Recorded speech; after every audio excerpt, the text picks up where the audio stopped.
নমস্কার বন্ধুরা, কেমন আছেন সবাই? শখের রান্নাঘরে আপনাকে সবার নিমন্ত্রণ। আজকে আমি একটা দারুণ রেসিপি নিয়ে চলে আসছি। কি রাঁধবো আশা করি আপনারা দেখে বুঝে গেছেন, তাও একবার কয়ে দিই। এই যে সাদা কচুর ডাঁটি, এটারে আমরা তো কচুর শাকই কই, অনেকে পাতারেও কচুর শাক কয়, কিন্তু আমরা এটারেও কচুর শাক কই। আজকে ইলিশ মাছের মাথা দিয়ে এই কচুর শাকটা রান্না করুন, একদম সহজ উপায়ে দারুণ স্বাদে। চলেন রান্না করে যাই, রেসিপিটা শুরু করি। কচু শাকটা এবার আমি সুন্দর করে ছুইলে তারপরে কাটে নেব।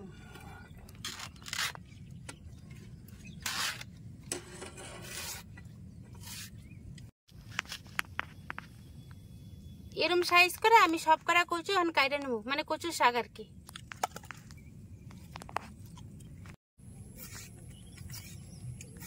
কচুর শাক যদি ভালো না হয় আপনারা কাটার সময় বুঝে যাবেন। কাটার সময়তে দেখবেন হাত তালে কুটকুট করে চুলকাইব, তাহলে মনে করবেন কচুর শাকটি ভালো না। আর যদি হাত না চুলকায় তাহলে মনে করবেন সেই কচুটা গলায় ধরবে না, কচুর শাকটা ভালো। এই কচুটাও তেমনি খুবই ভালো, কাটা ধরছি কখন থেকে, কিন্তু একটু হাত চুলকান ধরছে না।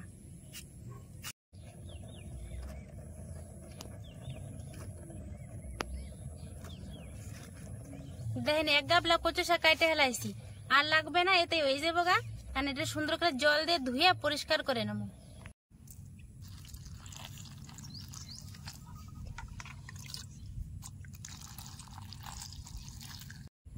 কচু শাক তো ভালো করে ধুয়ে পরিষ্কার করে নিছি। এবার কচু শাকটা সিদ্ধ করার নিগা এই যে গাবলায় জল নিছি, জলটা কড়ার মধ্যে দিয়ে দেবো।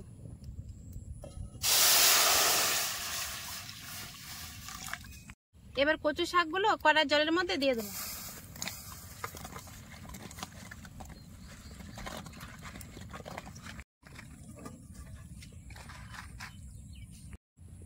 অল্প একটু নুন উপর থেকে ছড়াইয়া দিয়ে দেবো, তাহলে কচু শাকটা তাড়াতাড়ি সিদ্ধ হয়ে যাবে। এবার থাল দিয়ে রেখে দিই। দেখেন কচু শাকটা কি সুন্দর সিদ্ধ হয়ে গেছে, মাত্র 5 মিনিট জাল দিছি। এখন ছাঁকনি দিয়ে ছাইকে কচু শাকগুলো উঠাই হেলাম। কি সুন্দর সিদ্ধ হয়েছে দেখেন, কচু শাকটা পুরো গইলে আত্রায় গেছে।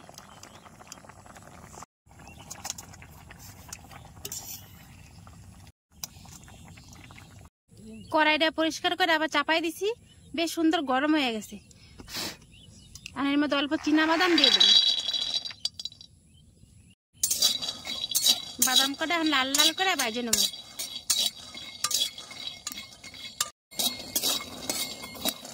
বাদামটা দেখেন বেশ সুন্দর লাল লাল করে ভেজে নিছি, আর বাদাম ভাজা সুন্দর গ্রানও উঠছে। বাদাম ভাজা এখন নামাই নেব।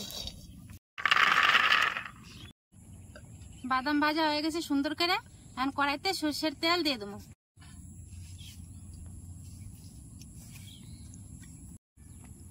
কালি জিরা আর একটা শুকনো লঙ্কা তেলের মধ্যে আমি সোমবার দিয়ে দেবো।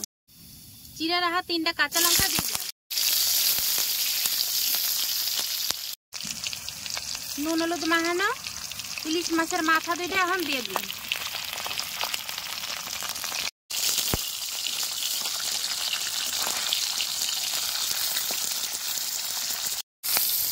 ইলিশ মাছের মাথাগুলো দেখেন কি সুন্দর ভাজা হয়েছে, আর দারুণ সুন্দর গ্রান বেড়েছে।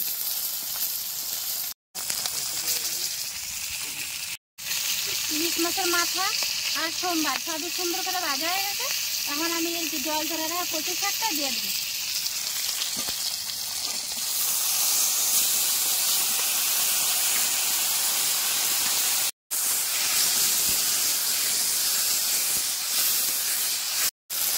অল্প করে হলুদের গুঁড়া দিয়ে দেবো।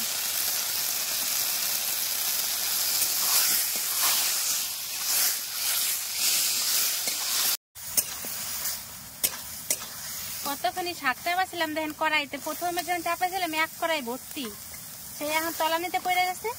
যত বেশি রান্না হইব তত শাকটা খাইতেও স্বাদ হইব, আর পরিমাণে কমেও যাইব।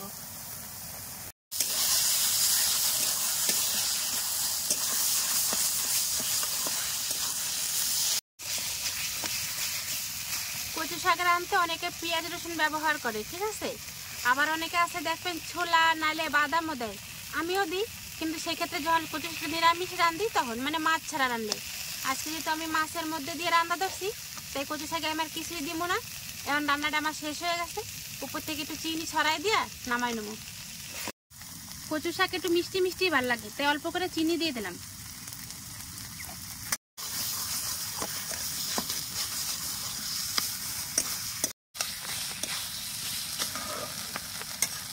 কচু শাকের মধ্যে চিনি দিয়া ভালো করে মিশাই নিছি।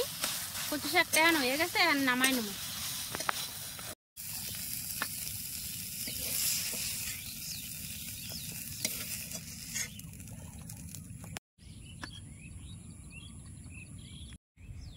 কচু শাকটা এমনিতে দেখতে বিশাল সুন্দর দেখাচ্ছে, দেখেন কত সুন্দর দেখাইতেছে না।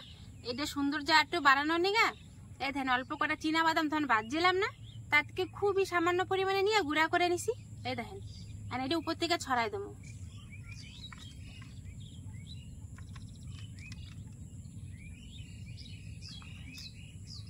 এই চীনা বাদামটা রে শাকের সাথে মিশিয়ে দিতেই পারেন, কিন্তু সেই ক্ষেত্রে ইলিশ মাছের গ্রানের থেকে বাদামের গ্রানটাই বেশি করব। তার নাকি ইলিশের উপর দিয়ে আর বাদামটা দিলাম না, এখন নামাই উপর থেকে ছড়াই দিলাম। দেখতেও সুন্দর লাগতেছে, আর খাওয়ার সময় দু একদিন মুখে পড়লেও অসুবিধা নেই।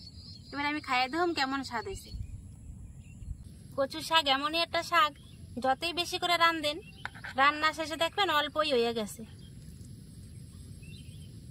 শুধুই খামো, কিন্তু আজকে ভাত টাত দিয়ে খামো না। ইলিশ মাছটা এতই টাটকা ছিল জানেন না বন্ধুরা, হেনিকে এত সুন্দর গন্ধরা দিছে। টাটকা মাছের এটা সুগন্ধ আর স্বাদ দুইটাই কিন্তু আলাদা। ব্যাস, ইলিশ এমনই একটা মাছ যার ছোঁয়ায় আর সুগন্ধে যে কোনো তরকারির স্বাদই অন্যরকম হয়ে যায়। দেখলেন তো, খালি দুটো ইলিশ মাছের মাথা দিয়ে কত সহজে অল্প সময়ে ঘরোয়া পদ্ধতিতে দারুণ সুন্দর এই কচু শাক আমার রান্না হয়ে গেল গা। এখানে খাইয়ে দিই তো কেমন স্বাদ হয়েছে।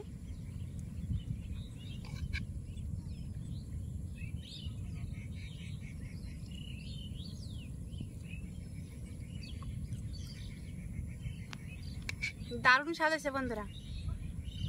ভাইবেন না যে নিজে রাঁধছি দেখা কই, কথা কিন্তু সেটা না। যেটা ভালো সেটা তো ভালো কইতে যাবো, কন ভালো কমো না। সত্যি খুব স্বাদ হয়েছে আজকে ইলিশের এই রেসিপিটা।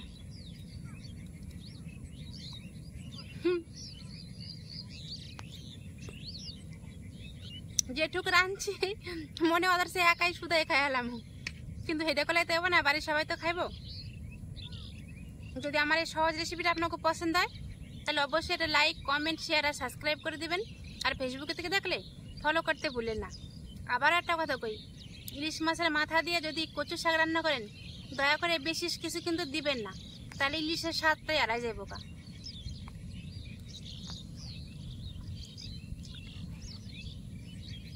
তাহলে আজকে ভিডিওটা এনে শেষ করলাম, যাবে পরে একটা ভিডিওতে। ততক্ষণের নিগা নমস্কার।